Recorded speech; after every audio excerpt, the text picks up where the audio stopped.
Guess who's back? Welcome back to the channel.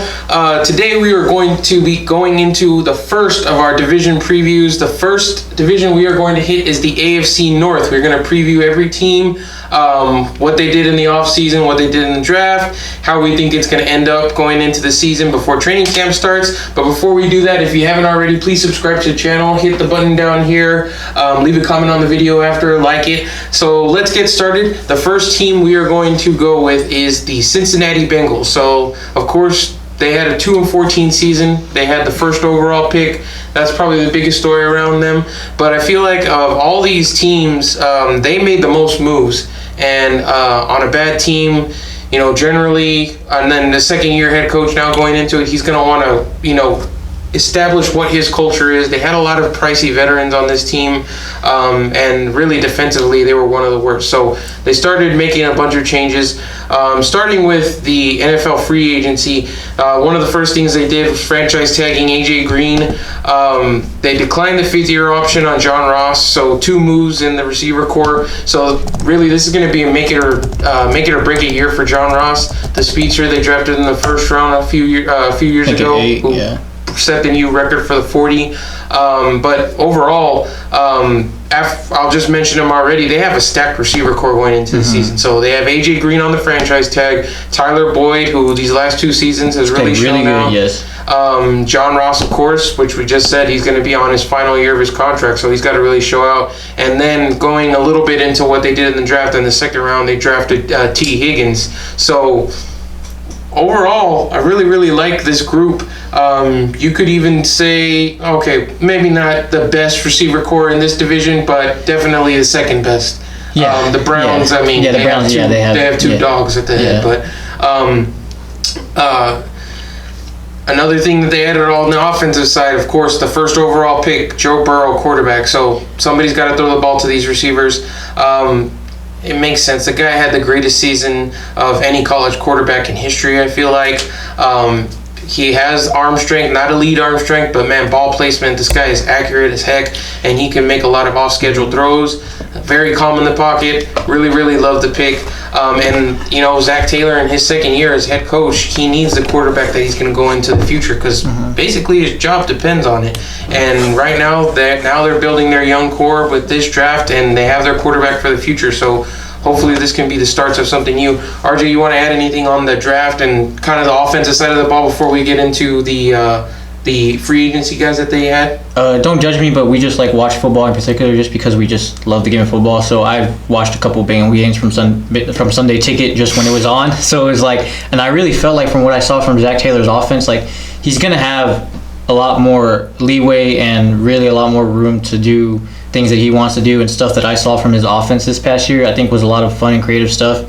And I think he's a type of guy that's going to put his players in the best position to succeed.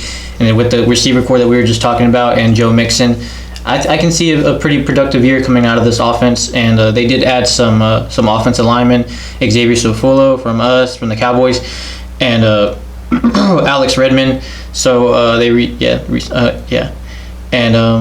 I can just see a pretty good productive offense with Zach Taylor in his second year. And last year, their first round pick, Jonah Williams, the tackle from Alabama, he was injured last year, so he's going to be coming back this season. They're excited about that, obviously, to get a high draft pick back on the field for them. So on the offensive side of the ball, I mean, they made a lot of moves, but overall, in free agency, they committed like $150 million to 8 different players in free agency. Their defense was one of the worst, so they focused a lot on their secondary. They invested they got a lot of like lower level tier cornerbacks added to the team. On the defensive line, they lost Andrew Billings, who was an underrated D tackle, but they filled that hole right back with DJ Reader, who I think is probably an upgrade from the Texans. They signed him to a 4-year deal. My favorite signing that they had was Von Bell. I thought they got him on a very cheap deal. He's only 25 years old. They signed him to a 3-year deal worth $18 million, so only $6 million per year. I mean, the top safeties are going to be getting paid $14-15 million, and I feel like he's more than serviceable and very young. They got a good trio there now. Jesse Bates, which was one of their high draft picks a few years ago, Sean Williams, and now Bell. Overall, overall, I think for this team, it's Zach Taylor's second year. He's got a lot of weapons, but again, it's going to be Joe Burrow's first year. We've seen a lot of, good seasons from rookie quarterbacks, but this is a tough division. I feel like 6 wins would be a victory for them this season. I mean, that would be good enough to build on. If they did that, you're securing yourself a pick in the top 10, and expectations for 2021 are going to rise. I mean, just like for anyone, it's going to be the third year for the coach, second year for the quarterback, but this year is definitely a building year. With the draft, I mean, they also solidified a few other spots, taking 2 linebackers whenever that was a weak spot on the defense. Logan Wilson in the 3rd round, and then Akeem Davis-Gaither in the 4th. We mentioned Higgins. So overall, I mean, they kind of hit all their spots, but even the team organizationally is saying, we like what we did in this offseason, but it's building towards something else. So they're already looking like, okay, this was a good year, but we're not finished yet. They understand that, and they have a lot to build on into the next year, and hopefully are not picking number 1 overall next season. And I really like how they're just giving Zach Taylor his freedom. Yeah. So moving on to the next team, the Cleveland Browns. They finished with a 6-10 record, going into the season with sky-high expectations after Baker Mayfield had an incredible rookie season. I mean, he didn't start all games of the season because of some decisions that were made at the head coaching position with Hugh Jackson, who eventually got fired, and Freddie Kitchens stepped in his rookie year and was the interim coach who moved in as the full-time head coach in 2019, and everyone thought, okay, you get Odell into the fold, you have Jarvis Landry, that duo is going to be crazy. They had Myles Garrett on the defensive side with a bunch of other young pieces. It looked like really good draft picks, and of course, you think you have the quarterback of the future with Baker Mayfield, the number 1 overall pick. But really, it went down in flames. Yeah, I mean, what was the first game I saw? Who did play the first game? It was the Titans. Okay, and it was bad.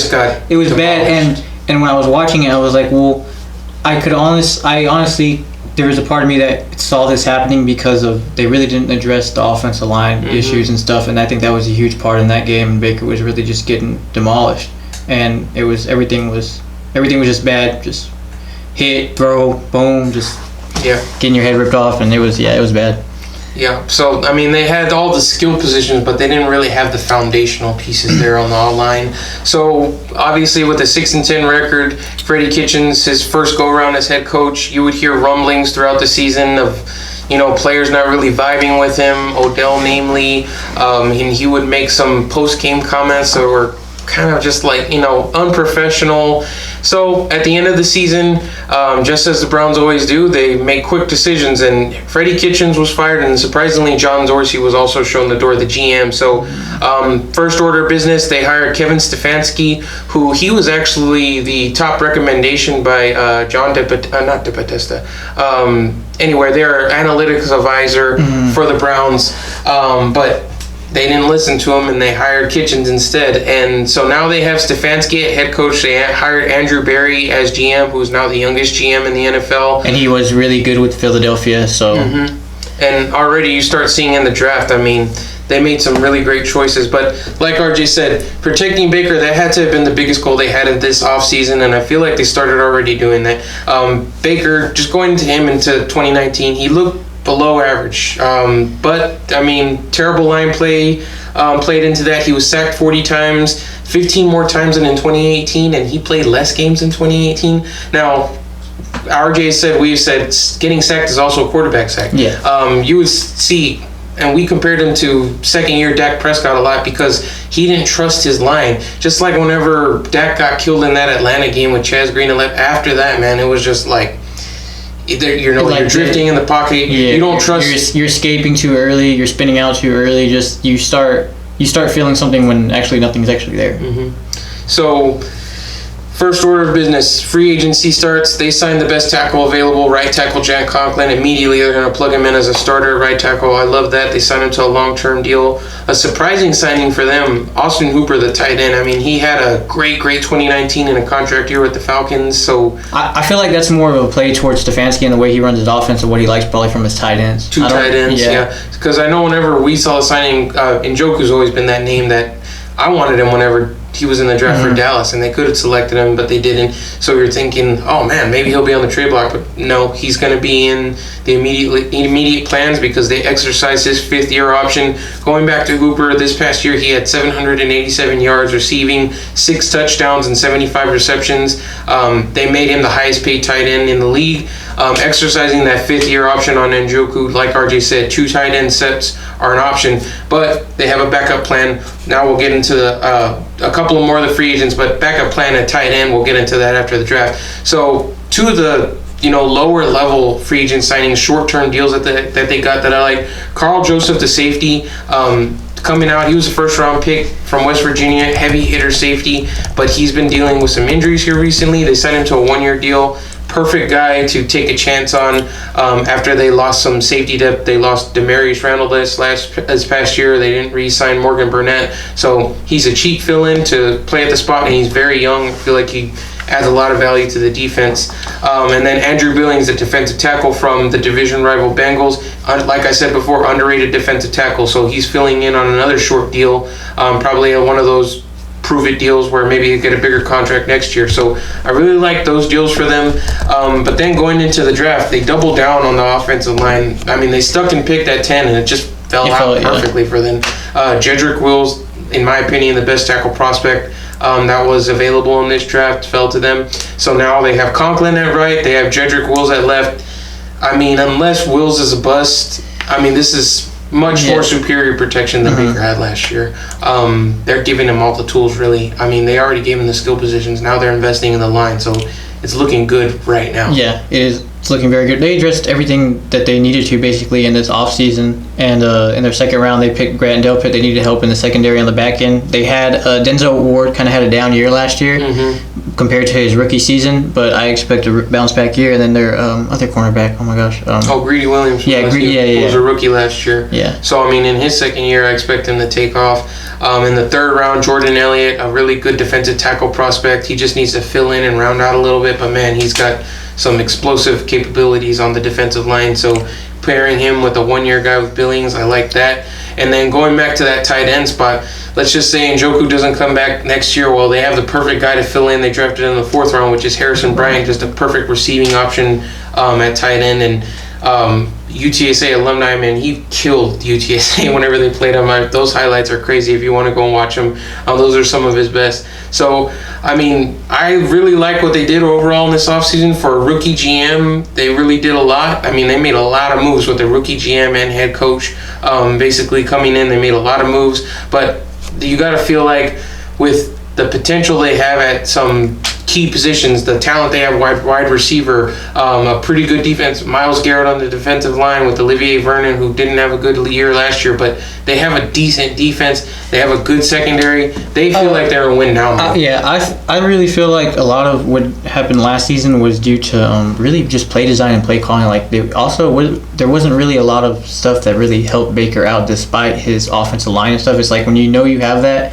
you got to find ways to get the ball out of your hand as a quarterback. And yes, it's on Baker too, but as a coach, it's on you also. And I feel like there's one quote after the game where Freddie Kitchens was like, "We're not here to be the winner of the designer of plays or something like that." And it's not. That's not what we're saying. What we're saying is like, dude, you need to put your players in better position, and feel like that's a big reason why you got fired. And like you said, from the analytical standpoint, Stefanski was the top choice last year.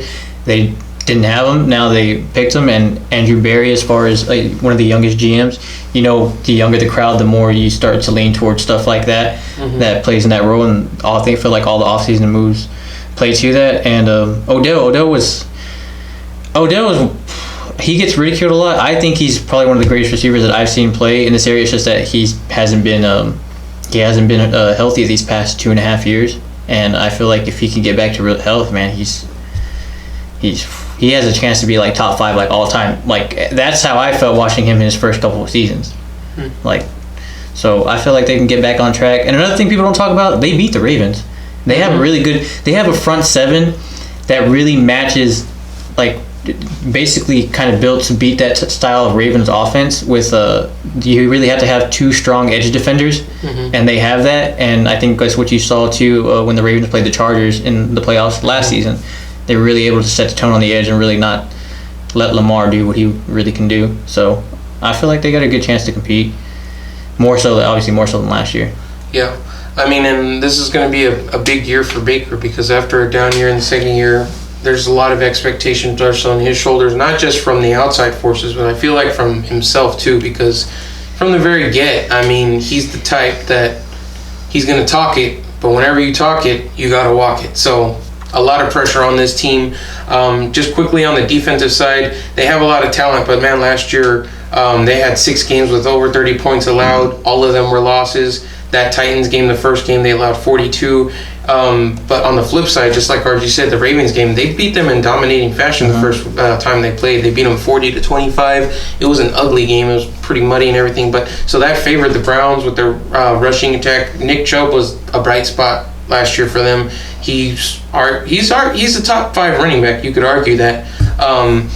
So I mean, they have, like I said, a lot of skilled talent, but the rest of this is a very, very tough division, and there's some veteran teams in here that are looking to make a bounce back. It's really going to come down to who wants it more. So going to veteran teams. Oh, one last thing I want to mention for the Browns, which is recent news. They offered free agent pass rusher Jadeveon Clowney the richest contract he's gotten so far this offseason, but he hasn't accepted it to this point. The odd thing with this whole, sometimes whenever free agents, veterans like him, don't take a deal immediately, people are thinking, well, maybe it's because, he's not getting the offers that he wants, which the reports are saying that's true. Another thing generally is that they don't want to go through a training camp. But right now, there's not really a set-in-stone training camp, so I don't know how much that factors in. So we'll see what happens. Charles Robinson from Yahoo said that he thinks the Browns are in the lead to land him, but who knows? I mean, he'd be another great addition to the defense. Yeah, that'd be huge. So going into the next team, the Steelers, like I said, veteran teams. Looking back on 2019, really, I mean, I think this kind of highlighted that Mike Tomlin is, I would say, a top 5 coach in this league because, man, he kind of put everything together after early injury, and they were competitive and almost squeaked into the playoffs. I mean, Big Ben or Ben Roethlisberger, once he went down, I mean, everybody was like, God, man, this. I remember I was a Juju Smith-Schuster owner in fantasy, and I was just like, oh, man, this sucks. I don't think it's going to bounce back, and really it didn't for Juju the rest of the year or the offense, but they figured out a way to win. They were powered by their run game, James Conner, Benny Snell Jr., the rookie that they had last year, and a couple of other guys. And then they paired that with what was an elite defense last year, and they were competitive. They finished 8-8, and that was with Mason Rudolph starting a lot of these games. And if you watch any of the games, that guy's terrible. Yeah. Like, he's one of the worst quarterbacks. Honestly, the Steelers have always gotten really, just bad, horrible quarterbacks every single time Ben goes down for the past, 6-7 years now. They just have, the worst backup quarterbacks that you could possibly go in there and play. It almost makes the game of football unwatchable. Yeah, and the Rudolph games were terrible. Devlin Duck Hodges, he started a few games for them towards the end, and he looked a little bit better, but they were actually 8-5 after week 14, but then they lost the final 3 games of the season, which were to Buffalo, the Jets, surprisingly, and then the Ravens in the final game. In the new NFL playoff format, the Steelers actually would have made the playoffs, which is 2 extra teams.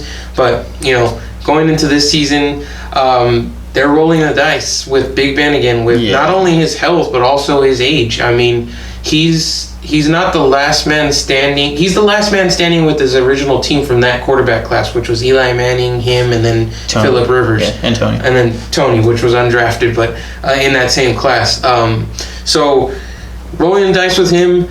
They didn't have a first-round pick this year in the Minka Fitzpatrick trade, but, man, he made immediate impact. Mm-hmm. I mean, that first game that he had, I believe he had an interception, a fumble recovery, touchdown. I mean, that was a great trade for them, just like the Amari Cooper trade for the Cowboys. And really, like I said, an elite defense this past year. He was a big part of it.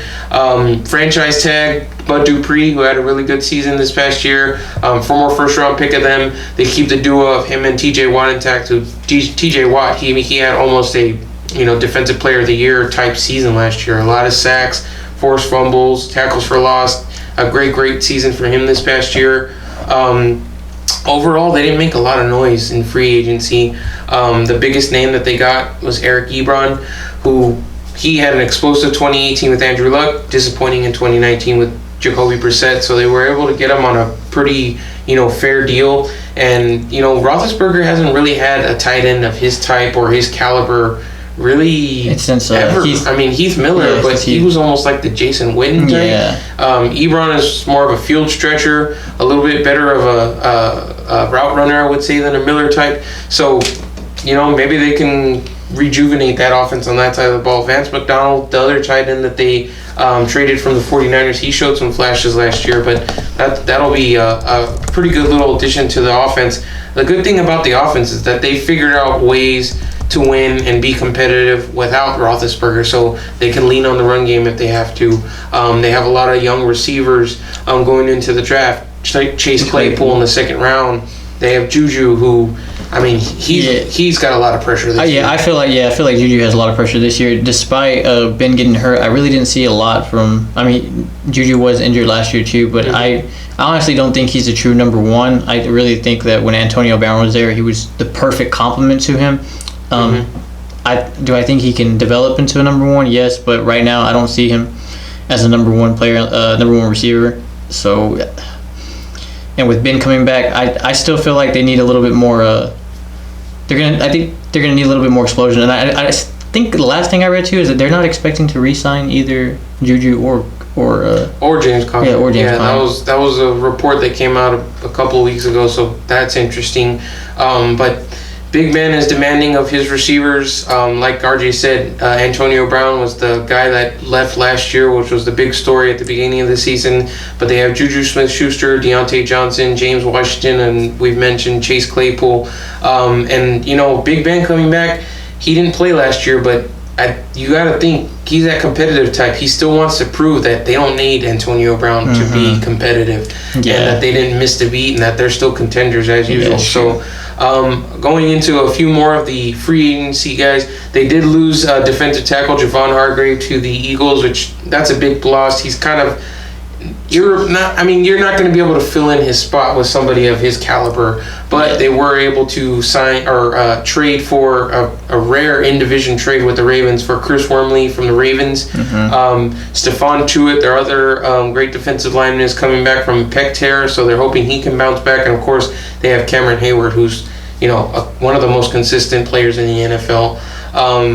Overall, they had a quiet offseason, I would say. Again, they didn't have a first-round pick. They didn't make any big splash signings, but they believe that they can win. Yeah, but when you have a quarterback that you still believe is your franchise and everything, you normally don't really make a lot of big splashes and stuff, and they're like Sal said at the beginning, they're rolling the dice with that, with Big Ben, with his age and his health. It really all depends. And not only that, they also have a coach. So they believe in the coach, they believe in the quarterback, but health, again, is going to be a big part of it. So going into the final team, the Baltimore Ravens, 14-2 record, NFL MVP Lamar Jackson, number one seed in the AFC, and then boom, they lose in the divisional round to the Titans. Overall, they were almost unstoppable. The innovation that they showed in the offense, the steps forward that Lamar made in the passing game, and then of course the electricity they provide in the run game, the incredible rushing of Mark Ingram. I don't know if you agree, but throughout our years watching football, which has basically been like we're like 6-7 years old, I've never seen a team just totally revamp their offense towards their quarterback in a way that just absolutely just boom, hits the ground running, just straight away. Everything is just go, and it's just like it was almost unstoppable. It was crazy. It was crazy to see. Like from you had Joe Flacco there so many years of your franchise, and then you decide to go with Lamar, and it's just like we're changing everything, and this is gonna work, and we're gonna make this work, and it did. And then it was almost like not only flipping a switch as far as what the offense was doing, but if you look at the playoff game from 2018 against the Chargers, it looked bad. Lamar, once they kept him in the pocket, he didn't know what to do. He wasn't accurate enough at the time to make the throws either. They had a way to shut him down. And going into this year, you're kind of thinking, okay, what are they going to do to make it work? And they found the exact perfect recipe to make it work, and they implemented it. Going into the season, I mean, you looked at their weapons and you were kind of just like, man, they don't have anybody on the outside really. They did draft Hollywood Brown out of Oklahoma in the first round, but I was a Mark Andrews fantasy owner, and he stepped up huge throughout the season. That was a huge surprise. I think that really ended up was a surprise probably to Ravens fans also. But if you heard news at a training camp, that was a huge for him to step up like that in the tight end role, especially in that offense revamping like that, where you're going to need a tight end like that, especially not having outside receivers. Then that was a big thing for their success in this season. Going into the draft, they had one of the best. They probably had the best draft out of every team in the NFL. Yeah, I think they had the best draft. Yeah. I mean, the way I described it on the notes was the rich get richer. I mean, just starting off, I want to go through the free agency first, because after free agency period, people were already saying, wow, I mean, nobody had a better offseason than these guys so far.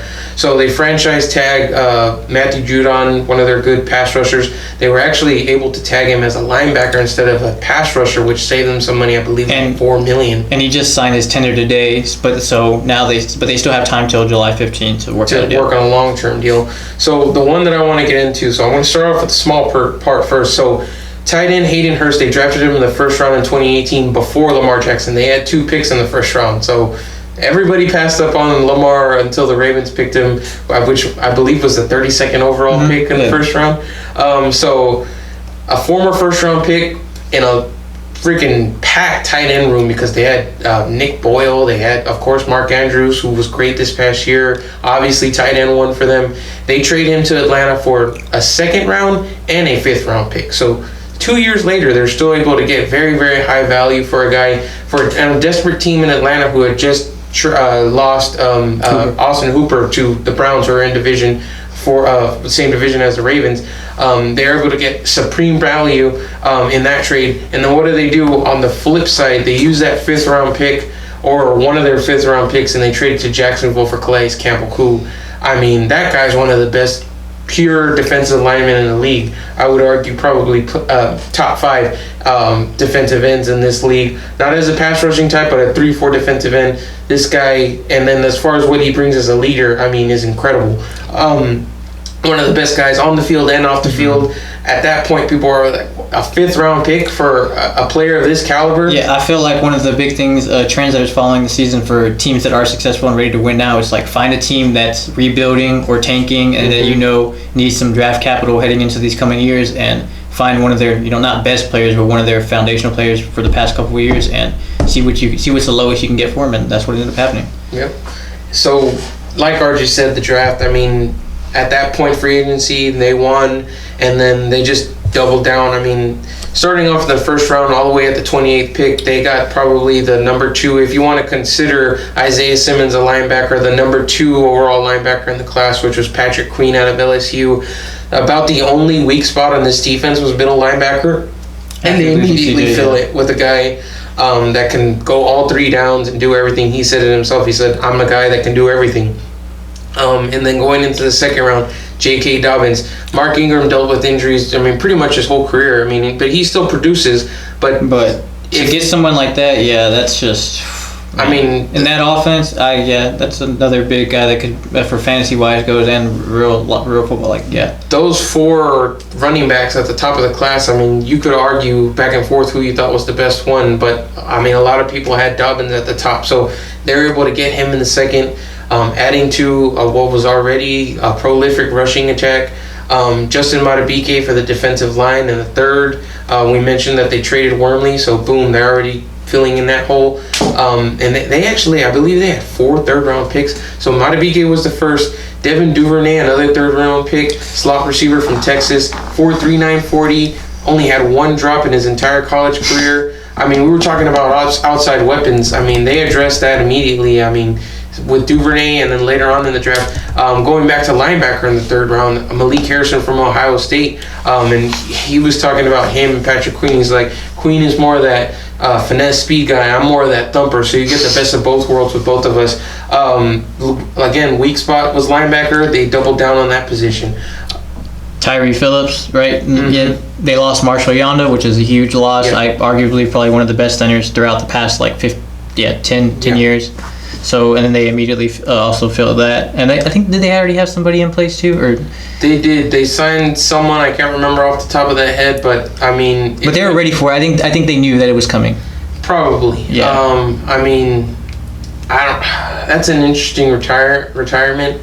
And if you look at Yonda now, I mean, that dude's shrunk. I mean, it's crazy how the offensive linemen shrink after their career's over. But I don't know. If I were him, I would have come back because, man, this team is loaded, and I feel like they could get back to, Super Bowl contention here pretty soon within the next 3 years. But going back to the draft, James Prochet in the 6th round, another guy with very, very reliable hands. I mean, at times you would see that Lamar's receivers would fail him, especially in the playoff loss to the Titans. I mean, he made some incredible throws in that game, and the receiving just wasn't reciprocated on the other side. So they give him 2 weapons that hopefully add to this offense, because we know their rushing attack's going to be great. Mark Andrews is already there. But those additions at wide receiver are the 2 that I think will make a big impact, hopefully, for them this season. Go ahead. I still feel like, besides, picking Prochet, which has great career at SMU and one of the best sure hands is this year's draft, and the Duvernay out of Texas, I still feel like they need a veteran receiver there. I think when it comes to the playoff time, when it was really like, they're stopping their being part of their offense, and it's time to really throw the ball and stuff. I don't know. If you they're going to be back in the playoffs, you'd think, right? They're going to be back in the playoffs, and it's those young guys that are going to be there as rookies in the playoffs. It's kind of I still feel like you need that veteran receiver there. I like to see them go get Dez. Dez is the guy that I would like to see them go get, just to have that veteran leadership there in that locker room. And I feel like, people have their opinions about Dez, but as far as in that locker room, especially a guy with Earl, that they're really tight, and with Lamar and everybody there, I feel like it kind of gel together perfectly. What about Antonio Brown? I'm just throwing it out there because he's worked out with Lamar. Yeah, and Hollywood Brown is his cousin. Yes. I don't want Antonio Brown on any team. Yeah. I think that he wore out his welcome overall with the NFL, but there's interest out there from the reports. So I feel like this might be for him, think about it. Yeah. In the same division with the Steelers, this would probably be at the top of his list, honestly, of spots you want to go to. Yeah. If I had to choose based off talent wise, obviously I'd pick Antonio Brown. But as far as locker room wise and everything else goes, then it'd have to be a guy like Dez. But I feel like just in general, for them to really, if they're in another situation like they are in the Titans game and stuff, if they find themselves in that situation this year's playoffs, I feel like you're going to need a top guy there to step up, a veteran guy. Not saying that Prochet or anybody's not going to be great this coming year, which I feel like in that offense they'll be able to flourish, but or doubting their skill set, but they're going to need a guy like that. So overall, I think easily they're the favorites for the division, but regression is inevitable. 14 wins. It's hard to replicate that. Not even the Patriots, who have been one of the best teams in the NFL. They're never able to reach that goal every single season. So I don't see them winning 14 games against this season, but I feel like they have one of the highest floors of any team in the NFL, alongside the Chiefs and the Saints. So 10 plus wins, I feel like is the floor. I don't see, if they were to go below that, it would have to be an epic collapse. John Harbaugh is also a great coach. Yeah. So the Steelers have Big Ben coming back. The moves that the Browns made, it's you'd think that they'd be, it's going to be a lot tougher. It's going to be a lot harder this year for the Ravens. But then you just go and look the Ravens, the Browns did this, the Steelers did this in the offseason, and they got Big Ben back. But then you're the Ravens actually got. Yeah, they has many moves. More than the other teams. So it's it was anything you could do, I could do better. Boom, they just. And they've always been that organization, man. They always dominate the offseason, and they're able to,